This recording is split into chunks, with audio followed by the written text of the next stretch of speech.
Bonjour à tous, notre vidéo d'aujourd'hui porte sur le corrigé d'examen exemplaire de la thermodynamique. L'exercice 1 concerne les questions de cours.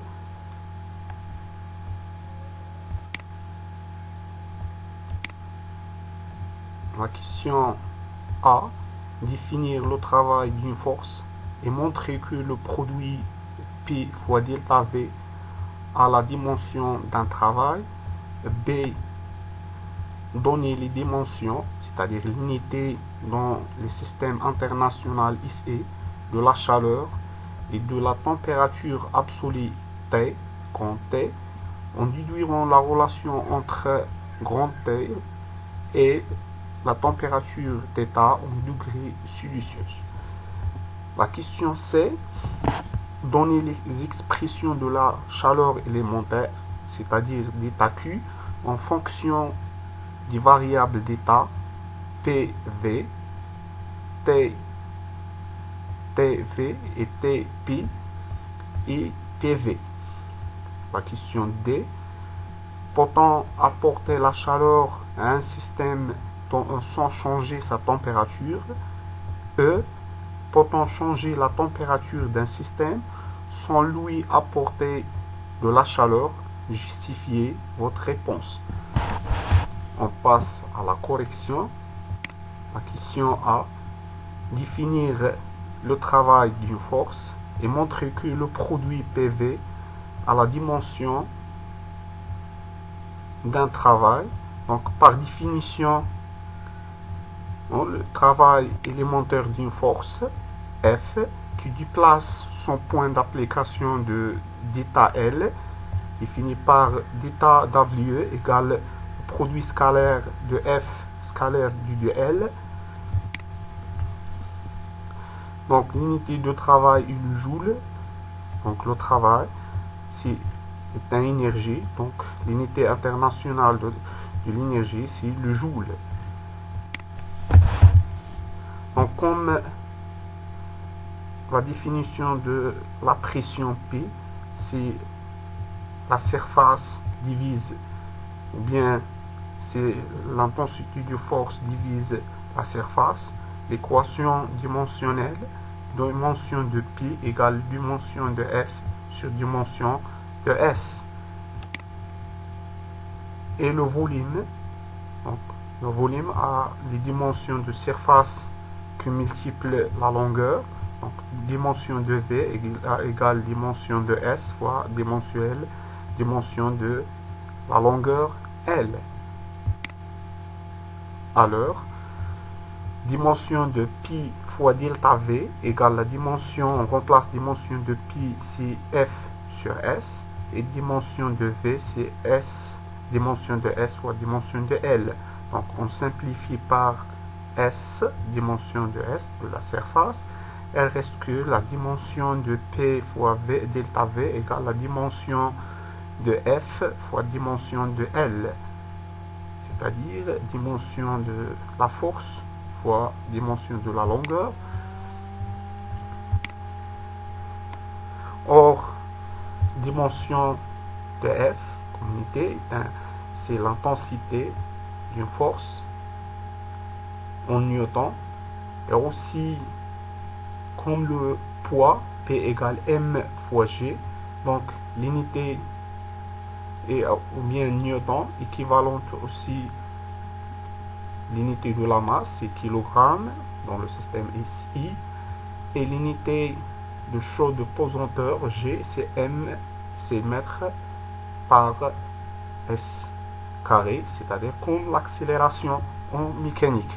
Donc, comme le joule, c'est l'unité de l'énergie, c'est la force multipliée la distance, donc l'unité c'est kilogramme fois le mètre carré fois sur second carré. Donc le produit PV a bien les dimensions d'un travail.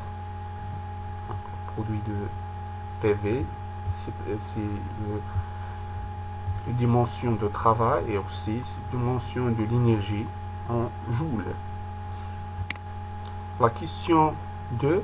Donner les dimensions, c'est-à-dire l'unité dans le système international ici de la chaleur et de la température absolue T, en étudiant la relation entre grand T et la température θ en degrés Celsius. Donc la chaleur d'une énergie, donc son unité en système international, c'est le joule. Et l'unité de la température dans le système SI, c'est le Kelvin, grand Q.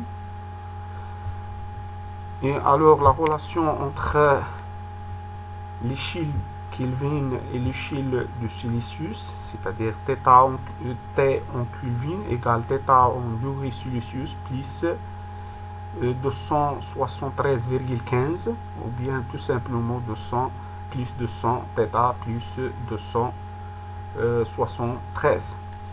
La question c'est donner les expressions de la chaleur élémentaire en fonction des variables d'état P, V, TV et TP, aussi PV. Donc, d'état Q, la chaleur élémentaire, d'état Q en fonction des variables T et V, égale Cp fois du 2V, plutôt Cp fois du 2V, fois du 2T, plus aussi, donc c'est Cv fois du 2P, fois du 2T, plus L fois du 2V. Donc, d'état Q en fonction de TP égale Cp fois du 2T plus H fois du 2P, et aussi en fonction de P, V égale lambda du 2P plus mu du 2V. Donc la troisième relation d'état Q en fonction de PV, c'est lambda du 2P plus mu du 2V. C'est trois relations. La question D. Peut-on apporter de la chaleur à un système sans changer sa température? Oui. Oui, on peut apporter la chaleur à un système sans changer sa température, et cela se produit pendant ou bien au cours des changements de phase, c'est-à-dire qu'on passe de l'état solide à l'état liquide, ou l'inverse, ou bien de l'état liquide à l'état gazeux. Donc l'apport de la chaleur pour changer soit le volume, soit la pression, ou bien les deux. La question E. Peut-on changer maintenant la température d'un système sans lui apporter de la chaleur? Justifiez votre réponse. Donc, je répète la question. Peut-on changer la température du système sans lui apporter la chaleur? Justifiez votre réponse. La justification. Donc, pas d'apport de la chaleur signifie que d'état Q égale à 0. Et d'après les relations 1 et 2, la question C, donc on a la quantité de chaleur élémentaire en fonction de TV égale CV fois du 2T plus L du 2V égale à 0. Donc cette équation-là égale à 0 parce qu'il n'y a pas de change de la chaleur. Donc ce qui implique que CV fois du 2T égale moins L du 2V, ce qui implique que du 2T moins L sur V égale du 2T. C'est-à-dire lorsque la température varie, le volume, le système, est varié aussi.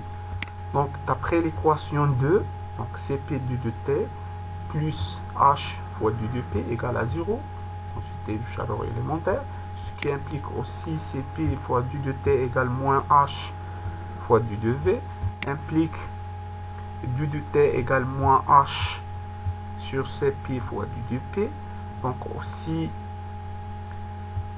du 2T varie avec du 2π. Donc les deux transformations. Voilà, la compression, ici c'est la compression adiabatique et aussi détente adiabatique.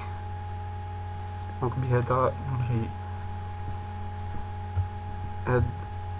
l'exercice ou bien la correction de cet exercice.